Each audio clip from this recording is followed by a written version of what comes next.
First thing I want to say to you, we seem to be still on the high side on this COVID-19.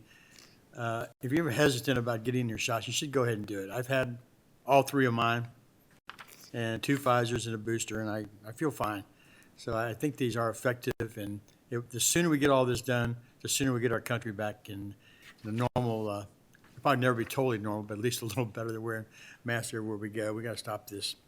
I've been on several boards here lately. Like last night, I testified at finally around 7 o'clock last night on the statewide redistricting. And it's very important that we all pay attention to this because it throws our county, some of the boards that the maps I've seen, part of it totally up into Anne Arundel County of all places. And these things we got to really look at hard. And you got to voice your opinion. If you want to go check it out, the website, go ahead and check it out and make your opinion known. I don't know how much testimony it took last night, but it took an hour to get to me when I finally got it. There was a bunch of people testifying. And the other day, something else that's been pretty important too. I'm on this opioid litigation board for MACO, and we're having a problem with the state, you might say, getting all the money. They don't want to give much to us as far as the counties. So it takes, we're working on that with MACO's representation and 6 of us on the board for Maryland Association of County, and then there's 6 others on the MLL, they call it, the municipality side, and of course a bunch of lawyers. So it's interesting what's going on, but the state wants to control all the money, and I told Mr. Frost the other night, I said, look, we're very capable of spending our own money. We really don't need the state to regulate and tell us how to spend our money. We have a problem just like everybody else, even the big counties. We all have these drug problems, and we spend a lot of money already in our county trying to rehabilitate people and get them back out there in society.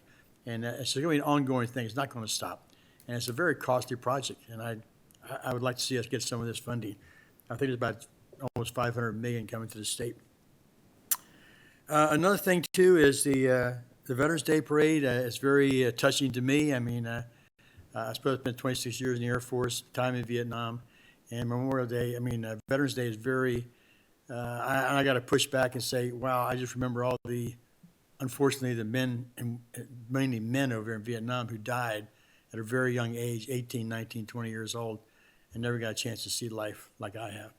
And I'm grateful to God for that, but then at the same time, all veterans need to be treated with dignity and everything else. It took a hard time for a lot of the Vietnam veterans to realize, you might say the government sort of suppressed a lot of things. Like for those who were exposed to Agent Orange, there was probably almost 20 years before they finally decided, okay, yeah, that probably could have caused some of your diseases, because a lot of them had died by that time. But anyway, things are straightening out, and there's a little more respect now for the veterans, and they're getting a little more better care. Just like for us down here, for those of you who don't realize, we have two actually central base operating centers, or VA outpatient clinics. In most counties, we're lucky to get one, and we've got 2 of them right here in our it's sort of a tri-county type of thing, but it's brought a lot closer than going to Washington, D.C. and Baltimore for many of our veterans, and I'm grateful for that. With that being said, enjoy your Thanksgiving, and don't eat too much turkey.